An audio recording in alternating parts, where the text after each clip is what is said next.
Fala pessoal, saudações rubro-negras, sejam bem-vindos ao canal Falando do Mengão. Eu sou o Jorge e estou chegando com as últimas notícias do Mengão para vocês. Então já deixa o seu like, se inscreve no canal e bora pro vídeo. Fundamentalmente, eu achei que o Flamengo, assim, fez o que tinha que fazer. Classificou, ok, Copa, você precisa, no primeiro momento, ganhar e classificar. Agora fica sempre essa expectativa da evolução ou não de um time como o Flamengo, né? O Flamengo vinha numa crescente, deu uma estagnada de novo. Vamos ver agora na semana que vem como é que vai ser. Mas eu acho que, assim, o gramado atrapalhou mesmo, assim. Jogadores que correm muito bem com a bola, casos do Ayrton Lucas, do Cebolinha, a bola prendia. Não é que o gramado tivesse ruim com buraco, mas estava alto, pesado. Então, aquela fluência do jogo não acontece com naturalidade. E a nota ruim, né? O Flamengo a gente tem que aguardar ainda exames e tudo mais, é a saída do De La Cruz, né? Você tinha um cara que vinha com consistência, ele, até então, para mim, bem, ele era o melhor jogador do time. Isso, partida depois de partida era o De La Cruz e hoje ele saiu sentindo uma questão muscular, né? Uma lesão muscular. A gente vai ter que ainda aguardar para saber qual será a condição nos próximos dias, mas... A cara dele aí mostra muita coisa, dele não era boa, né? Olha só. Já com o gelo então, ali, mas né? assim, o Richard até chamou a atenção, né, Diniz, que foi uma questão muscular, mas o gelo parece ser joelho, né? O gelo tá no joelho. O joelho ainda, por mais que evoluiu o corpo humano, o músculo no joelho ainda acho que não tem. Não tem. Eu achei que quando eu vi ele saindo, eu achei que era uma questão muscular. Contra o Bolívar, ele saiu com uma questão muscular na parte posterior. E aí hoje, me parece, pelo gelo, o gelo tá no joelho. Mas se for ver em termos de minutagem, ele é um dos que eu acho que mais tem jogado, porque até no time misto, ele tem colocado... E dentro de campo é o jogador que se movimenta mais, que participa mais, que pega mais na bola. Primeiro tempo, campo mais pesado, pode foi o cara que mais força na bola. A questão é que o jogo contra o Milionários, que é o próximo jogo do Flamengo, é no dia 28. Então, teoricamente, são 5, 6 dias aí para ele se recuperar pensando nesse jogo. Embora a classificação pareça estar bastante encaminhada, é um cara que... Se há alguém que tem sido consistente e constante, é ele, né? Ele é diferente, Diniz. Eu estava falando com o Eric já ainda na transmissão, como ele pensa o jogo e como ele age no jogo. Né? Porque além de ter o dom, né, a qualidade técnica, a capacidade que ele tem de enxergar o jogo, ele tenta todos os passes diferentes. Ele não tem aquele passinho do lado. Às vezes ele até toca, mas primeiro ele olha para frente, ele visualiza, né, os seus atacantes. Hoje ele deu 2 passes para o Pedro. Um, o Pedro não acreditou e o outro Pedro chegou atrasado. E assim, os dribles, né, curto, longo, chute de fora da virada área, né? Chute de fora da área, que eu nem imaginava Hoje deu um que ele tinha essa força, né? A canetinha fina que ele tem. Acertou um pombo sem asa. Então, assim, é um jogador que o Flamengo, na minha opinião, né? O Flamengo lutou muito por ele e fez muito certo, porque é um jogador que se entrega demais dentro do meio campo do Flamengo. Deixa eu agradecer aqui Paulo Nunes, Eric Faria, obrigado, meus amigos. Hoje são muitos jogos, né? Temos que dividir as atenções. Obrigado, Paulo, valeu, Eric. Estarei em casa acompanhando vocês. Vamos aguardar não espero nada até para tirar dúvidas, por que dele não ter usado o Gabigol, né? Essa é uma transmissão, a gente levantou a questão de poupar o Gabigol, de repente, com o jogo resolvido, placar resolvido. O problema é que o Gabigol, nesse momento, ele não precisa ser poupado, ele precisa jogar, ele precisa fazer gol, ele precisa dar resultado em campo, ele precisa jogar bem. Porque jogador, quando tá fora, não se recupera de nada, né? Jogador só consegue se recuperar quando ele tá em campo. E ele só vai dar a volta por cima dentro do campo. Exato. Sem entrevista, sem nada. É só dentro de campo que ele consegue fazer isso. Vamos aguardar se Tite vai falar sobre isso na entrevista. Obrigado, meus amigos. Valeu, gente. Boa noite, bom descanso para vocês aí. Valeu. Eric, fala. Uma questão sobre o Gabigol. As últimas entradas do Gabigol, elas não serviram para impactar o time positivamente. E o gol da vitória do Flamengo num jogo que ele tinha 1-0 só construído no jogo de ida... Eu acho que passa muito por aí, Marcelo. Saiu aos 79 minutos. Até ali você não tinha um jogo resolvido para você tratar de recuperar um jogador, se fosse esse o caso. Talvez fosse manter o Pedro, que estava numa melhor fase, tinha mais condições tem mais probabilidade de achar o gol. É isso. Eu acho que sim. Se o Flamengo constrói um 2-3-0 no primeiro tempo, talvez até o ambiente do estádio fosse mais propício a você colocar um jogador que está, entre aspas, num litígio com a arquibancada e você tivesse um ambiente mais favorável a ele. Mas o Flamengo não construiu nem o jogo do Flamengo, né? A qualidade de jogo do Flamengo permitiu abrir um placar que desse alguma segurança de botar um jogador que está numa fase como essa. Eu acho que é por aí também. Ô, Alex, vejo que tem bastante gente aqui na nossa hashtag troca de passes, alguns torcedores do Flamengo, reclamando de novo, né? Sempre quando o Flamengo não joga bem, vem a questão do jogo posicional do Flamengo. Tite, depois da passagem do Jorge Jesus, ele entende que aquilo é o que funciona. tudo que é diferente daquilo não é tratado como o mais correto ou mais funcional para o Flamengo. Isso aí você vai olhar o time de hoje: Matheus Cunha, Varela, Fabrício Bruno, Léo Ortiz, Ayrton Lucas, Alan, De La Cruz, Pedro, Everton, Cebolinha. Ninguém estava em 2019. São 9. É outro time. É outro time. Então, a questão não é você posicionar ou fazer um jogo de aproximação. É fazê-lo bem. Fazer bem feito, seja qual for a sua proposta. E eu acho que se criou depois das duas últimas partidas do Flamengo, uma noção que a gente vai do 0 ao 100 em amostragens muito pequenas, né? Claro.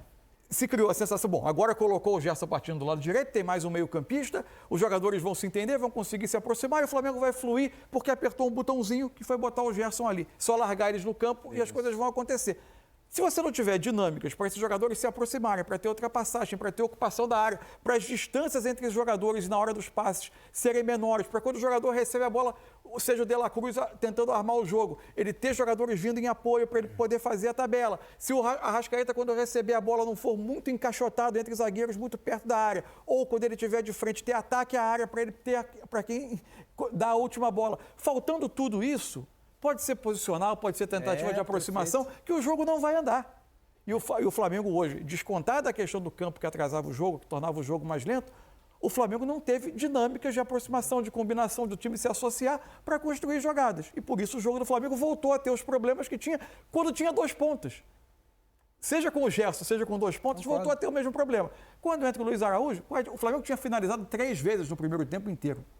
O Luiz Araújo é um jogador que, por natureza, ele pega a bola, ele corta, ele bate.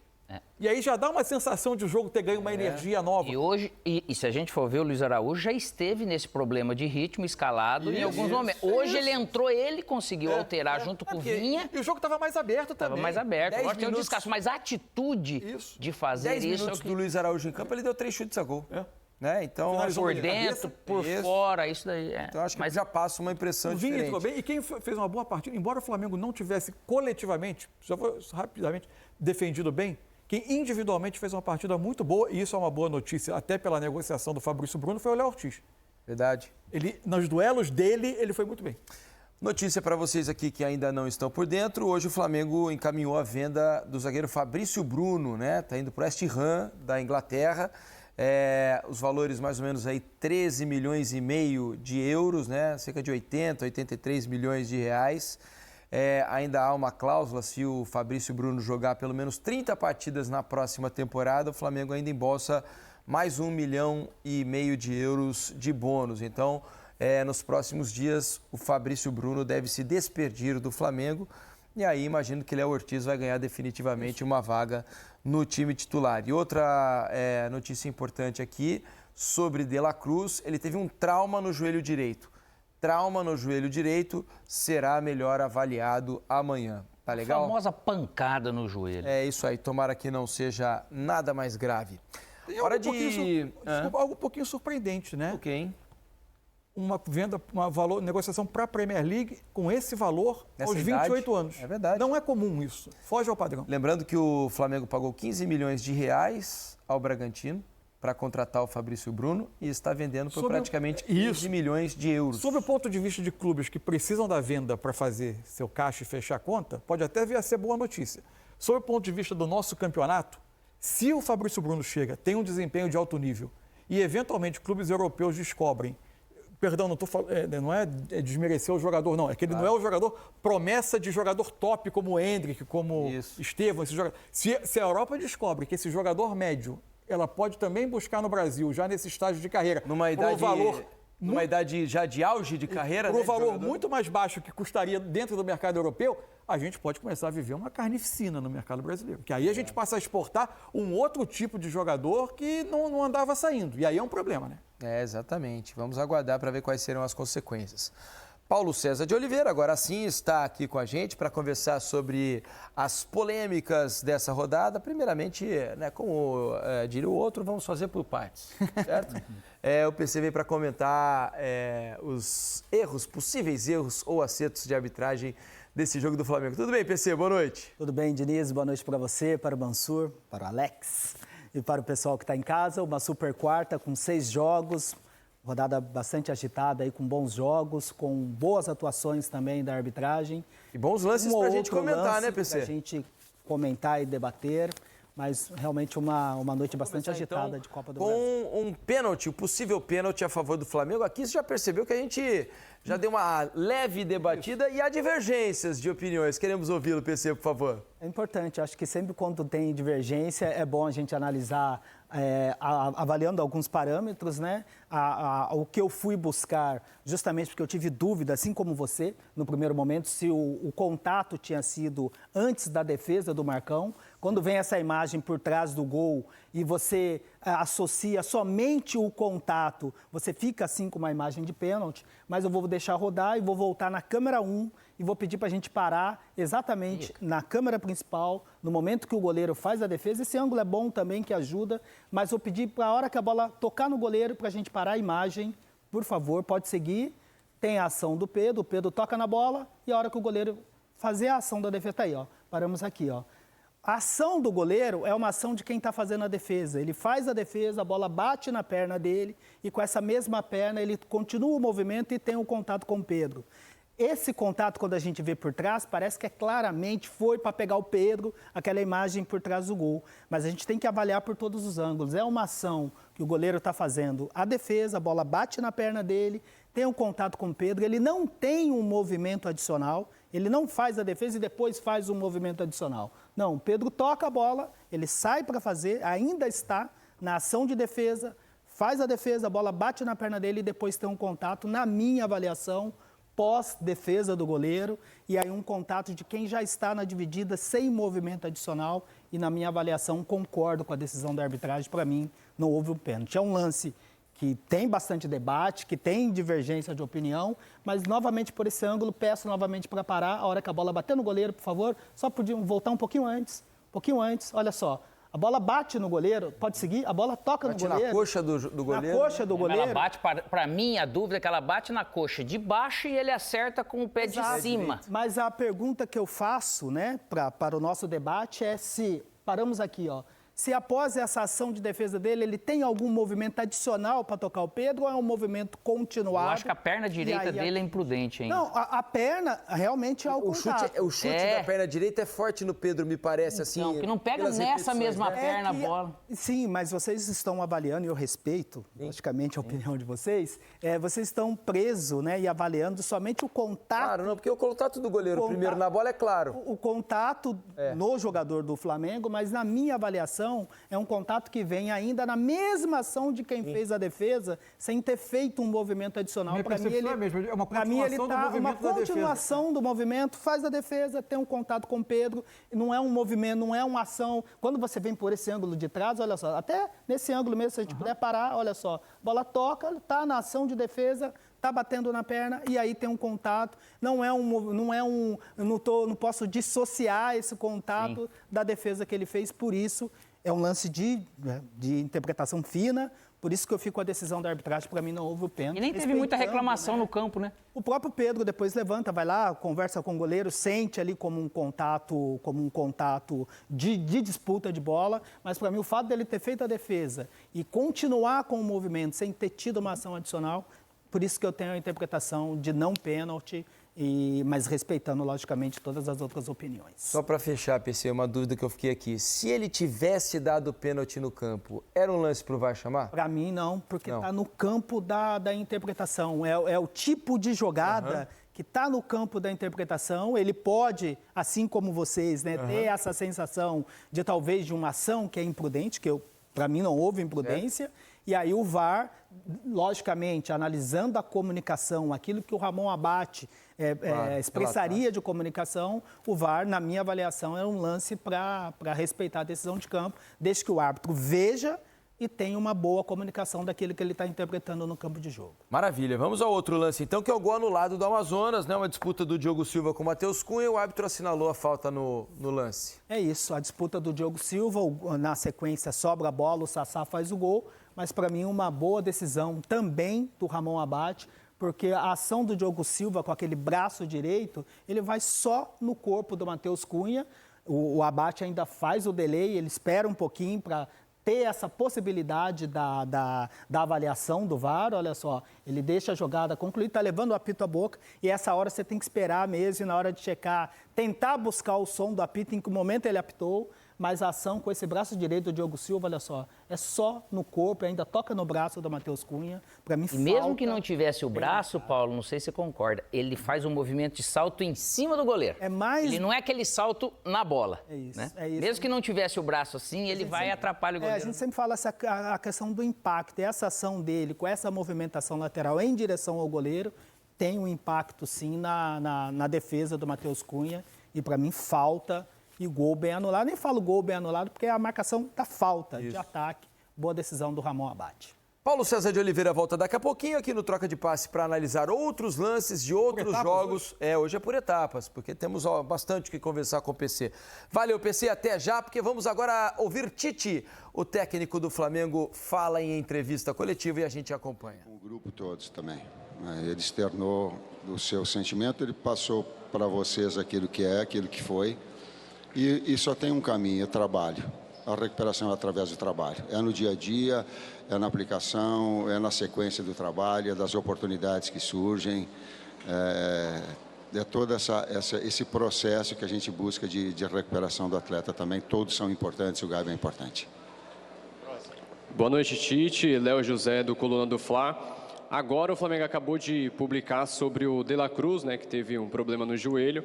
E já é um novo problema físico que o Flamengo precisa enfrentar, né? Já teve o Léo Pereira, o Bruno Henrique, e agora o De La Cruz é a bola da vez. Como que a sua comissão técnica lida com essa sequência de problemas físicos no elenco? O problema do De La Cruz não é físico, é médico, clínico. Foi um trauma, foi um impacto que já no intervalo ele estava sentindo. E que no segundo tempo ele pediu para sair, eu acho que era um tempo mais, ele pediu para sair porque não conseguia mais ter o desenvolvimento. Quem pegar o tape, quem ficar cuidando, ele faz sinal, para mim tem a condição da substituição.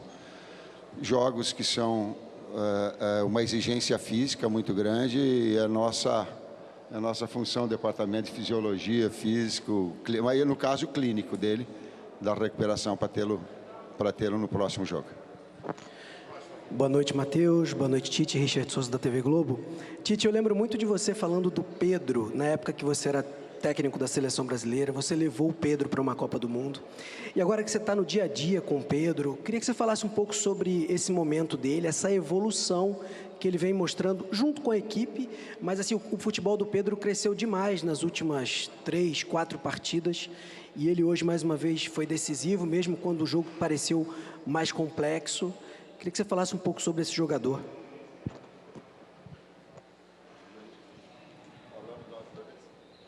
Acho que não foram só esses 3, 4 jogos, acho que ele tem feito uma temporada muito boa.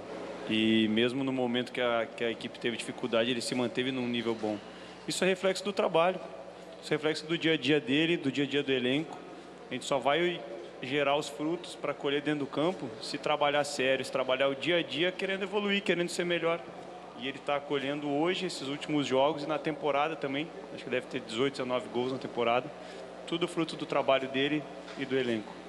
Eu falo aqui do Flamengo, eu entendi a tua pergunta, mas o meu dia a dia aqui, atrás do bastidor, muito mais tempo de trabalho, ele trabalha muito, gente, ele trabalha muito.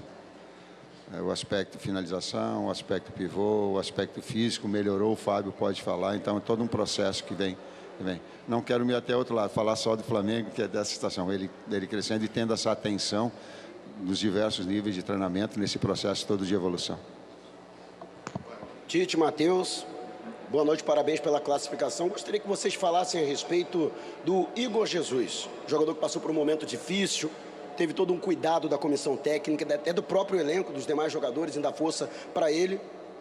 Ele conseguiu, nas últimas partidas, mostrar um bom futebol e até teve participação direta hoje na vitória do Flamengo. Como é que foi esse trabalho com o jogador que, juntamente com o Verton, teve recentemente seu contrato renovado?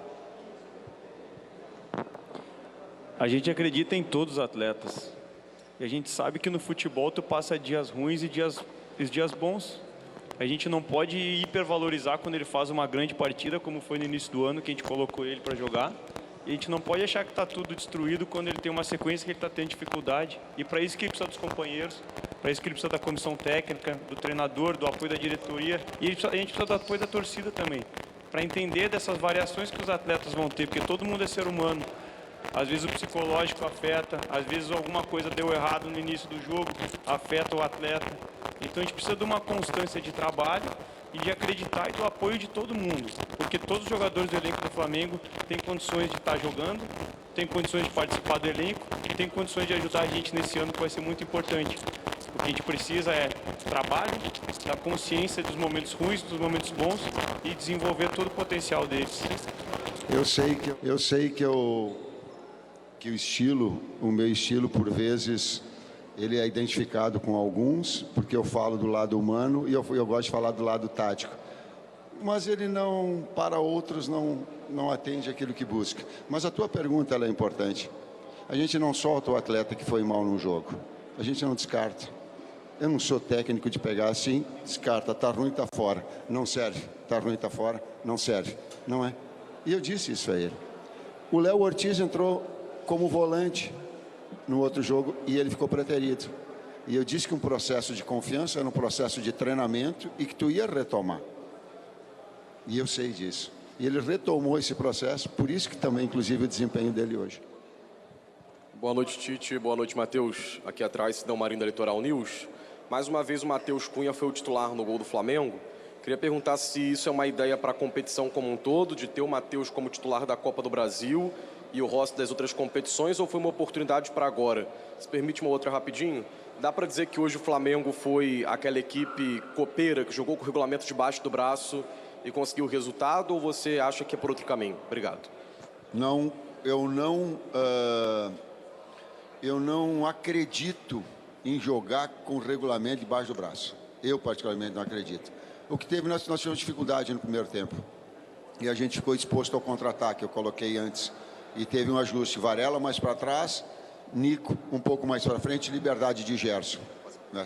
Para ter essa possibilidade, não dá, principalmente com o Serafim, a possibilidade de contra-ataque, que é característica do adversário, afora o gramado, que eu coloquei, que ele retira uma fluidez maior do jogo. A outra parte da pergunta, o Matheus Cunha é um grande goleiro, a gente tem 2 grandes goleiros, prepara a todos, é uma possibilidade real de ele dar sequência, mas é uma possibilidade dos dois estarem disputando, tanto na Libertadores e Campeonato Brasileiro, quanto na Copa do Brasil, performance. Daqui a pouco pode ser titular o Cunha em Campeonato Brasileiro, se o Rossi cair, pode. Pode o Rossi, se o jogar, se o Cunha não tiver, pode.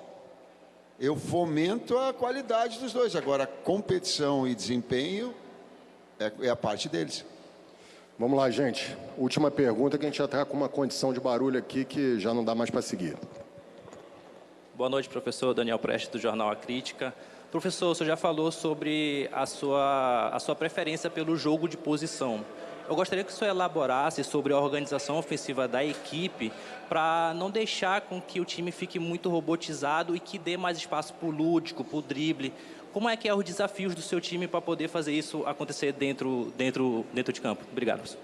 Na fase ofensiva 2-3, os 5 da frente têm liberdade total, não engesso. Eu só dou caminhos, eu só dou rotas, eu só faço a bola chegar lá. Depois, é talento individual, aí é qualidade técnica, aí é finta, aí é drible, aí o técnico não entra. Aí entra a qualidade técnica individual e o talento. Ele só dá uma rota para a bola chegar lá. Depois, eu não vou falar para Pedro o que ele vai fazer, eu não vou falar para Rascaeta o que ele vai fazer, eu não vou falar para Lohan o que ele vai fazer, eu não vou falar para Luiz o que ele vai fazer, eu não vou falar para Cebola o que ele vai fazer. Eu vou dar bola para ele proporcionar o último terço para que o talento aflore, para que a finalização aflore. Eu falei até com o Cebola agora, ele disse assim, eu fui botar no contrapé do goleiro, ele parou e arrebentou. Eu digo, porque eu pensei que ele ia fazer igual o Bolívar, virar o pé e fazer o gol do lado direito. Ele me arrebentou, ele disse, porque ele parou e ele tentou dar no contrapé. Olha. Aí o talento individual, aí o técnico não entra. O técnico só estabelece rotas. O talento é deles. Obrigado, professor Tite. Obrigado, Matheus. Tá aí o Tite. Você sabe que esse tipo de resposta, essa última resposta do Tite me incomoda um pouco. Porque eu entendo o que o Tite quis dizer, né, sobre não engessar o time, não minar o talento individual, o drible, nada disso. E é perfeitamente parte do futebol que isso aconteça, até se estimule o drible, né? Agora, eu entendo que na parte final do campo ali, quando o time já está estabelecido no campo de ataque, há mecanismos, há movimentos capazes de serem treinados para que, sim, você ensine o Pedro a se movimentar para receber um bom passe, você ensine ou dê o caminho para o Arrascaeta fazer tal movimento para facilitar a movimentação ofensiva do time, você treinar movimentos e não apenas depender da parte lúdica, individual e criatividade dos jogadores para fazer o gol, criar oportunidades. O Manchester City, para mim, é o maior exemplo disso. Porque todo mundo se defende com 11 jogadores contra o City City joga 90 minutos dentro da área do adversário praticamente e ainda assim o time cria movimentos claramente treinados para chegar à frente do gol adversário. Você vê gols que parecem característicos do time, claro, né? Infiltração entre lateral e zagueiro, cruzamento para trás e um tapa.